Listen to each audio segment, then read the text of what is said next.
ನಮಸ್ತೆ ಫ್ರೆಂಡ್ಸ್, ನಂದಿ ವ್ಲಾಗ್ಸ್ಗೆ ಸ್ವಾಗತ ಸುಸ್ವಾಗತ.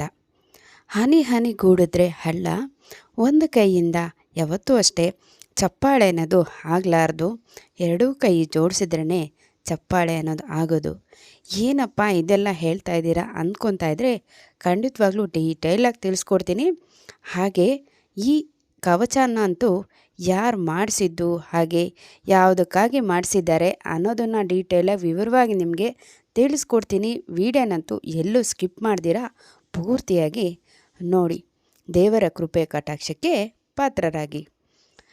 ಕಾಡಗೌಡನಹಳ್ಳಿ ಶ್ರೀನಿವಾಸಪುರ ತಾಲೂಕಿನಲ್ಲಿರುವ ತಿಮ್ಮರಾಯಸ್ವಾಮಿ ದೇವಸ್ಥಾನಕ್ಕೆ ಕುಲಬಾಂಧವರೆಲ್ಲ ಸೇರಿ ಈ ಪಂಚಲೋಹದ ಕವಚ ಮತ್ತು ಪ್ರಭಾವಳಿಯನ್ನು ಮಾಡಿಸಿದ್ದಾರೆ. ಒಬ್ಬರಿಂದ ಇಂಥದ್ದೆಲ್ಲ ಮಾಡೋಕ್ಕೆ ಸಾಧ್ಯವಾಗಲ್ಲ. ಹಾಗೆ ಕುಲಬಾಂಧವರೆಲ್ಲ ಸೇರಿ ಶಿಲ್ಪಿ GR ರಾಮಲಿಂಗಾಚಾರಿ ಅವರ ಮೂಲಕ ಈ ಕವಚ ಮತ್ತು ಪ್ರಭಾವಳಿಯನ್ನು ಮಾಡಿಸಿದ್ದಾರೆ.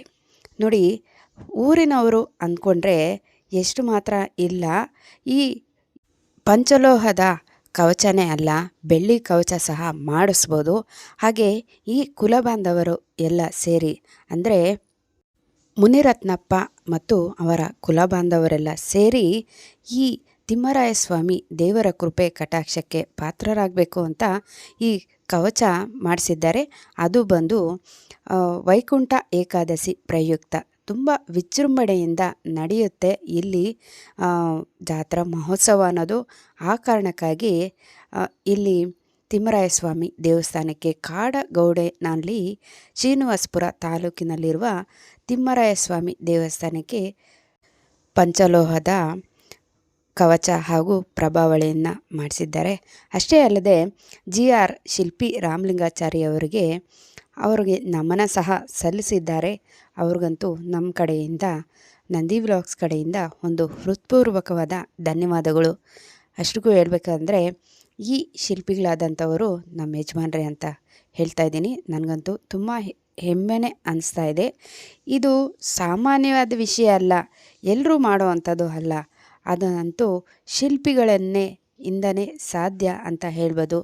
ಒಂದು ಕಲ್ಲನ್ನು ಶಿಲೆಯಾಗಿ ಕೆತ್ತೋದು ಸಾಮಾನ್ಯ ಅಂತೀರಾ? ಖಂಡಿತ ಇಲ್ಲ, ಅದು ಅಸಾಮಾನ್ಯ ಅಂತಲೇ ಹೇಳ್ಬೋದು. ಅದು ಸಾಮಾನ್ಯ ಆಗೋದು ಆ ಶಿಲ್ಪಿಗಳಂತ ಅವ್ರ ಕೈಯಲ್ಲೇ ಅಂತ ಪದೇ ಪದೇ ನಾನು ಹೇಳ್ತಾ ಇದ್ದೀನಿ. ಖಂಡಿತವಾಗ್ಲೂ ನಮ್ಮ ಕಡೆಯಿಂದ ಒಂದು ಶಿಲ್ಪಿಗಳಿಗೆ ಅಷ್ಟೇ. ಹಾಗೆ ಕಾಡಗೌಡನಹಳ್ಳಿ ತಿಮ್ಮರಾಯಸ್ವಾಮಿ ದೇವಸ್ಥಾನಕ್ಕೆ ಪ್ರಭಾವಳಿ ಹಾಗೂ ಕವಚವನ್ನು ಮಾಡಿಸಿರುವಂತಹ ಮುನಿರತ್ನಪ್ಪ ಅವರ ಕುಲಬಾಂಧವರಿಗೂ ಸಹ ನಮ್ಮ ನಂದಿ ವ್ಲಾಗ್ಸ್ ಕಡೆಯಿಂದ ಒಂದು ಹೃತ್ಪೂರ್ವಕವಾದ ಧನ್ಯವಾದಗಳು ಅಂತ ತಿಳಿಸ್ತಾ ಇದ್ದೀನಿ. ಅದಕ್ಕೆ ನಾನು ಹೇಳಿದ್ದು, ಎರಡೂ ಕೈ ಸೇರಿದ್ರೆ ಚಪ್ಪಾಳೆ, ಹನಿ ಹನಿಗೂಡಿದ್ರೆ ಹಳ್ಳ ಅಂತ. ಆ ತಿಮ್ಮರಾಯಸ್ವಾಮಿ ದೇವರ ಕೃಪೆ ಹಾಗೆ ಆ ಕುಲಬಾಂಧವರಲ್ಲಿ, ಹಾಗೆ ಆ ಊರಿನವರಿಗೂ, ಹಾಗೆ ನಮ್ಮೆಲ್ಲ ನಂದಿ ವ್ಲಾಗ್ಸ್ನ ವೀಕ್ಷಕರಿಗೂ ಹಾಗೂ ಶಿಲ್ಪಿಗಳ ಮನೆಯವರಿಗೂ ಸಹ, ಶಿಲ್ಪಿಗಳ ಮನೆಯವರಿಗೂ ಸಹ ದೇವರ ಕೃಪೆ ಕಟಾಕ್ಷ ಇರಲಿ ಅಂತ ತಿಳಿಸ್ತಾ ಇನ್ನೊಂದು ಹೊಸ ವಿಡಿಯೋ ಜೊತೆ ನಿಮ್ಮೊಂದಿಗಿರ್ತೀನಿ.